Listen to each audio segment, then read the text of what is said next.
Yada say Adom TV Badwam na o hwe no nti wote anwum yi a etwagu ya na wo hunu nkomo a yedru so ye ne Dr. Time da so Medimafo Herbal Hospital Dr. Penny eba bedi enkomo nti no de wo ye watena ye ho na ye de aye anwum kama nti wo de sa wonte hwe kura na wo de otie anwum no mo nsam a hunu ne ekoso wo Medimafo Herbal Hospital dog anopa ye mo ache. Yeah. Na bia boko de. Bibia boko. Adwuma boko. De kama. Sa nyame adom kakra Easter na na ewura mu no. Kese eno na yewura mu. Sa nyame shira no wa dempa. On the 11th no. Kese abanya wie. Okay. Echna 2 weeks. Na ye cha achede. Ye Easter achede no. E wo poku ase mayira. Anopa no ye beche TV ni 70. First 70. Ba kura woman say wo pebi na aka sa wo beduru anopa na e be san jaw. Yes e bi mbada o 2 days. Man kan kura na meboa. Sa wo pebi a brantam. So betimi duru hokura enwumere no say ye becha na ya wada. E bi a Wednesday e mo be no 9 na wo ha 70 no obenya bi. Ba sa wuni ho on say TV no bebre no agibi bebre me sha se che TV 2 years no enti bebre na agibi ana nsan che sa wugibi a ensan magibi oh wow wugibi a mensan magibi ana ka kire almost a system no ye adwuma nti ye be che so wo bagi TV a ye dika about to ye computer so eni pass message dini wagi TV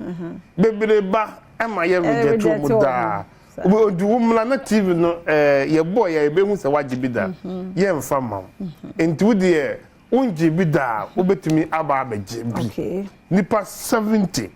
nipa mako 70 na ye che TV na momo ya wada ba de upe bi na wo mpesa wo be mistake echina 2 weeks on the 11th April echina 2 weeks pepe to the upe bi a said ye be ya obenya ni yie no ebe ya jo me duru wa no pa unu ho na 70 no 70 even enakura ena eye nom ye adwuma nom akura no se uduru wa anopa sesia 70 na etwam nipa no ba uduru wa sesia 70 etwam de ewom ni se ye wo doctors no doso enti bia wo beduru no wo bangu de nipa bebrebe ba enche na ide eduru so na ya show ama wanya kwan de eko enti wupe bi dia bra entem na eno echi no ye wie a ye becha emo se maka se mecha tam da so basmati rice but wo ma babeto mu ni nyina bi no so obi beto ba ko ene na wo kwa na wo ba otomie no no kure aye ba ko a mentwa nkontompo nkyere Ghana fo me se wadi moda minimi se amudi obi adibi di obi a ochire mo ba wadi bi da na se wunni time da so basmati rice ne bi da wunni mo bi ada because emo no ed on se less carbohydrate kitikiti bi na ewum enti wum no a emo no enya butre yi mako ena mo no da wanum na wudi a ye ne se obi a oyere ya nanum nya ne dempo no eda wanum a wobetumi edi enti emono me say 5 kilos no we dey 5 kilos pepe 150 cedis ba bebre kase emu yenim se basmati no boarding na doctor dey 150 year man kwase me kofa aba be pemfa so me kofa say me dey be ma edin tab da so no agina ho me dey be boa wona owo diabetes wona owo stroke a wontumi ni di na wotumenya aduane a die de edi enu ntinto ko market ya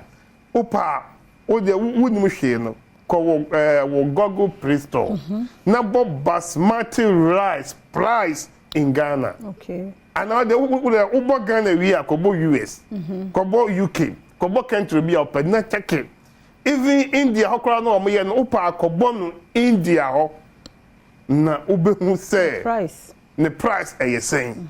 what you say India krona kramo no you turn $10 $10 e wo India krona mo what you say Ghana and I'm 300 340 370 what you say enti sa mediji 150 media akese media amakwa so ache mmienu me de amakwa san etie enti wo bia entra so benya time da so basmati rice no ebi se wo pe ya oba Medimafo Herbal clinic ho hospital ho a onsabe kan bi wo kuma so ne akra nyina 150 eastay wo pede ne papa di say Yesu ede wo wu mebu a na wasole and wasole no wo pese wo didi yi a wo de wo betobi and on the 11th no so no mesa chebi okay and na meche mesa chebi na de mo benya bi on the 11th no mu furu ho na mo kono wi a se wo di wi a pem mo bia because you wo ma bi betobi na no ba efi no say ne mam pem ne ma kosko mo ni ba oto time na so basmati no ne bakito kwa de ebo anadwo wa ya otumi ka kire so bedimo yes anati enti ni nyina ne se ya tade no eba na me da bia me ka me se de ekoso wo Medimafo Herbal Hospital ene Ghana no akwa de se no wa blesso pepepe oti ase denti na me ka sa hwenkrofo edi ada no fire service ni bi wa na tade na wo ono kra metra de da bahasi metra me de na wo di adanse wo one of TV stations so na wo kan say ye ball na abaso body ba ya o say wo kwaje na word na night train no and obubugu ho na wo twa ne pictures ya wo de da dem na wa fon akate say wine na ebra oba Medimafo to 23rd November year na wa send the fire service atade o di adanse no se we nyina di adanse obi ya nani hunu ade etimi ka say doctor me ya na ntwe atwamu a me hunu me abo na ntwe atwamu a me hunu me ba wo hospital ha adwoada ene ye wo ada me say abo ntetia na ekoyin obi a wo yele a de wo kodi ni hu adanse wo Cape Coast no ye de ni free Cape Coast eba no na omo man se on person ni pa na baba be wu ato me hospital ho mama yan fa no ko pa ba bi ento na yemra ho mo magi aduro nya de enkoma no omo baba gi aduro akokoma papa yi tie sikuma ko pa bibia abre na manadi onu maduro don shiri mi no mo koya na onu wogina wo shiri ma opistie eni mo nyam kanya nkopon etem se etise no wa penso enzo wenyina no obi tifie on jindi oni se ye di ntro no wa penso winim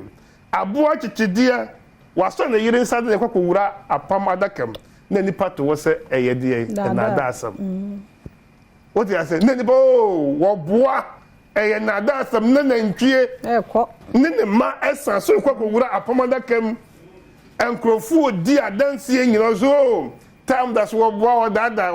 wo dada ye ba de nipa hu ye nse ense bibi enkrom abeka de adaka na ide atomo once bra wadaka abeka atom ye bra waka onse go bo and the doctor edika ka jo say wo ka onse go bo a oni so tumi bia e bra wo a wo hwe me wadaka beka atom no ya wo beka adaka echi no ye bra waka onse go bo me kan se nyankopon ni mu nyam se nipa abubuo ya nyankopon na me so wo de me fa boso me miensa pe ekura ensi wo se emerewafo ne nkokurafo a na wo muntumi nante a nyame afa me so mama so won yade be boso me miensa kura entem no eburo mpim no eni mo nyam biem enka Israel nyankopon e kire se onu ne bo ni padua no na onu ne bo ni padua so enti owo ni padua no so tumi enti baby biala atechema sinto ewo biala no onyankopon wo tumi se otumi ema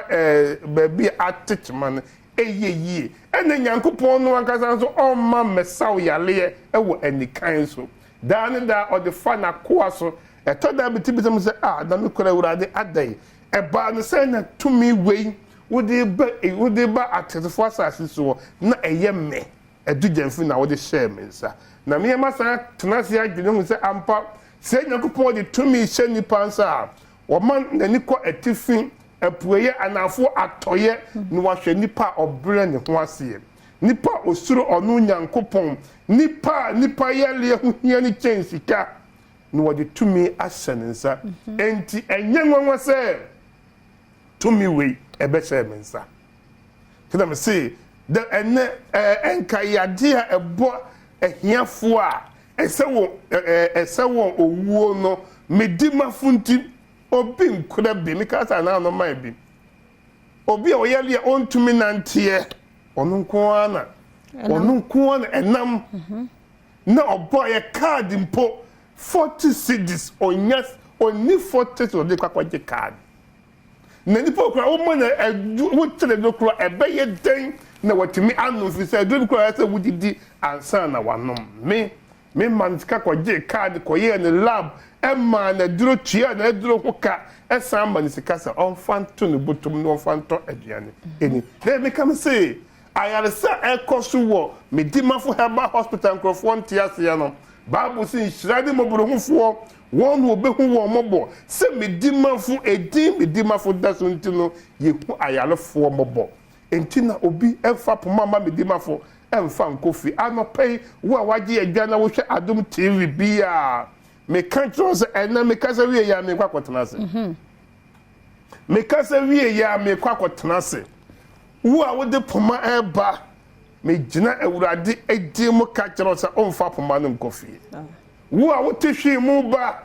hwe no de wo kwa fa hwe no kosi ho me kasa mama bi wo se omo di hwe ba na omo wire fi se omo fose ka no mu e kwa so mo ka se ye hwe no ya mfo ana me se yensa nkofa na mama de no ebi kura metatie doctor wa say wo di hwe ba onfa nko entu de yenya no ho na yenko omo ko se ma me ni woni fi abobo ano no wono anante efuda ne besi ne ma me ni ntena hwe mu da me kan tro se obu ha ofu ni krom ba wachia ba onsan koduru krom no ni krom bi mu no na watene eye Medimafo Herbal Hospital da bia me sise Medimafo ani ama wo a ho bi mpa papa ema obi emu nua nwa so se de yesi bebre herbafo ye na da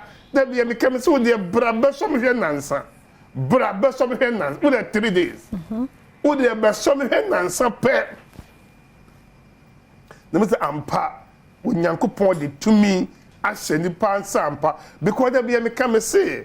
de nipa ayare se koso wo Medimafo no se me amete ha me gema me ho a manka ne kore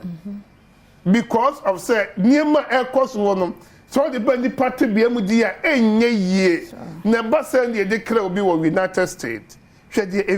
emfidie ahodo ewo ho eniema ahodo ewo say ko wo liver no kidney asai enye yie eda say wo be fira telefo asase na maami aba obeduru ye ampa wa honhon na ye ne ye wa ha Medimafo ya hweno amamfie na enye wote ase didi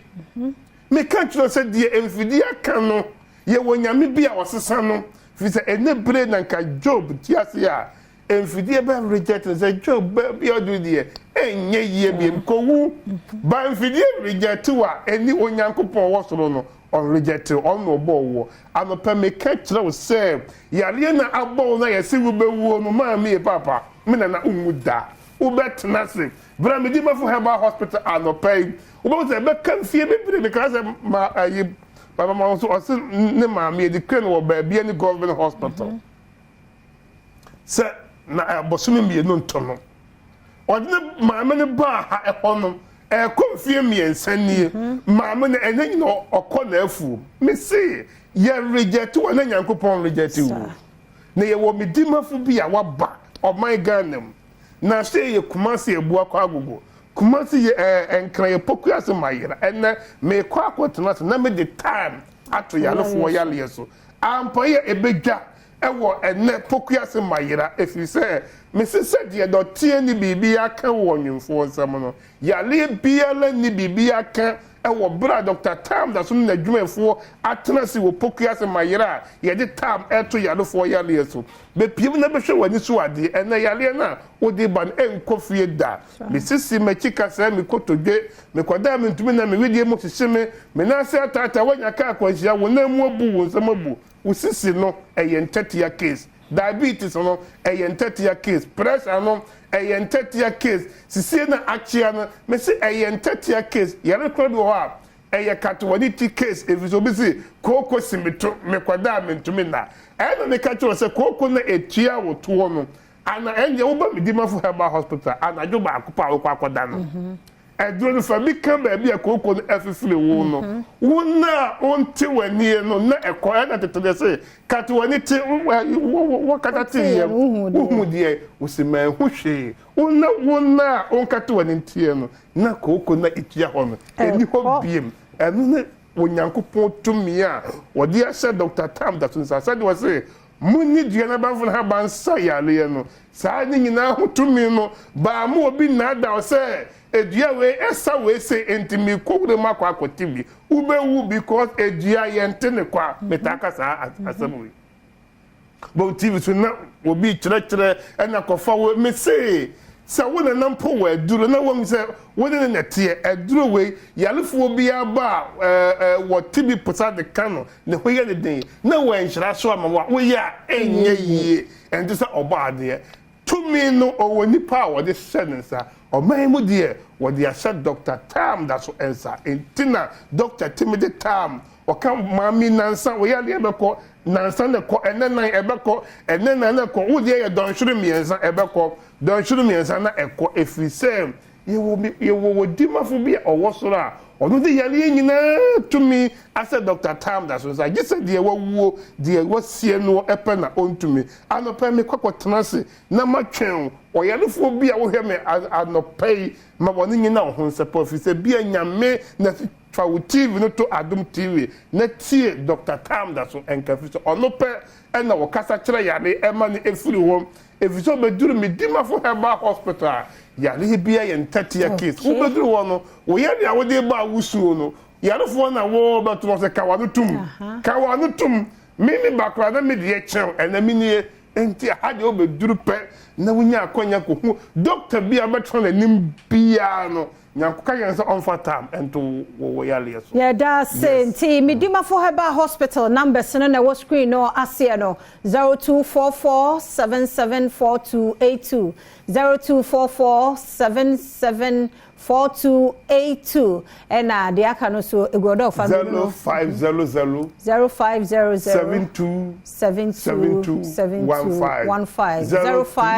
0500727215 and afi 0245449592 Medimafo Herbal Hospital enti de all ka chade nom ne ade no obi a wo ka do enya se utwamu a yes so wo peti ni bia every ene kura wutumi ba ona mo baje card na on the 11 wutumi de be sunlight and tamna first 70 you qualify what qualify teacher no so enye free sir enti ene doctor awie na ma menka wo say MJ Grand Hotel nyame ya doma doctor awie a chede ni nyina na so ba no beda ho bejojo no ho kakra high life music say woni je ho ene ye no awie nyame ya doma 29th March je wa ho miansa na 11th March now wa ha ene awie MJ Grand Hotel Friday Friday on Friday we are 3 p.m. to 11 p.m. Oh yeah beko no my high life there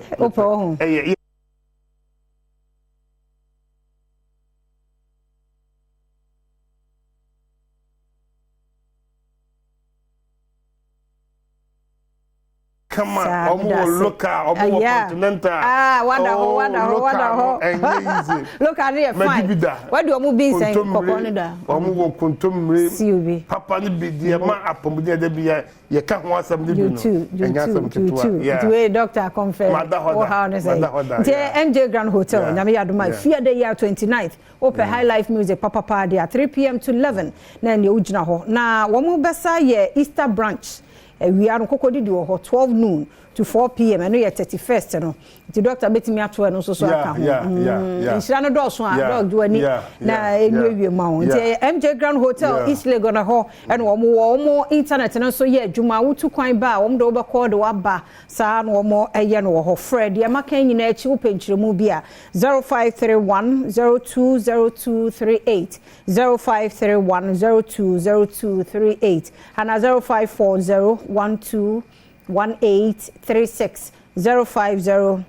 0540 121836. Oko internet no so Instagram, Facebook MJ Grand Hotel ubenya wo mo ewo ho Franco Trading Enterprise phones papa fie eno ho phone bi a wo pe call Franco a ubenya bi o tabletop fridges so ewo ho Franco air conditions no so ewo ho kokojo de CCTV cameras no so nya bibo fie ne office sabe ya what studio kura utumi access hwe de ekoso ewo office ne ufie Franco Trading Enterprise and funny number or internet so there be the number ni 0246 422 338 0246 422 338 and 055 5939 3911 0555393911. Now on the Franco Trading Enterprise akasa enkasa fabrics na akasa man ho enti fabric bi a wo pair wo wedding engagement adoring birthday bibia na say wo pe bi kura de abeta say de ne Liran collection we designing a kama ede amani ya GTP me de omo ase enkasa fabrics ni nyina wo bi fabrics we no na bibie ebi ewo enkasa fabric wo mo akra any Methodist bookshop no na hwe ni mom omo shop number no ye C403 and after 0243 422591 0243 422591 and 0276 709070 enkasa fabrics ewo Facebook enkasa.fabrics ewo Instagram. Enti ye wie na ene eye medofo ekwefiye ne oye ne wofase ana se ha anti nana bonsu ene nana bonsu birthday nana bonsu osowa ekwia afriye we show a happy birthday nana bonsu nyame hiraw nyame nya okese kosisi obeye kese pa happy birthday koma nana bonsu from your soa. So work every year papa bia won say that and always show a happy birthday nyini be ni pakesi ni patichu nyansa ni nim de enyema ene wasefo nyina ate happy birthday enkoma rejoice and then so you rejoice birthday obapa se de we empower num ate nyame nhira onye okese kosisi obeye kese pa rejoice happy birthday Jenny happy birthday nyame nhira nyame nye okese he zero aka na to so obapa sere se ya ate nhira no emuso mankwatenten ahoɔden ni nyansa ani sika ewo mu ye koye ba nyina ye sika unya bia bibia nka dem enti happy birthday nkoma wona ene odi wa woda no enyina ha na be makwan na afia nkoma no mede asie mede afia amankwa tamaklo kwasinsia ye krado de ase medika to so 2nd April de unim se World Afia Day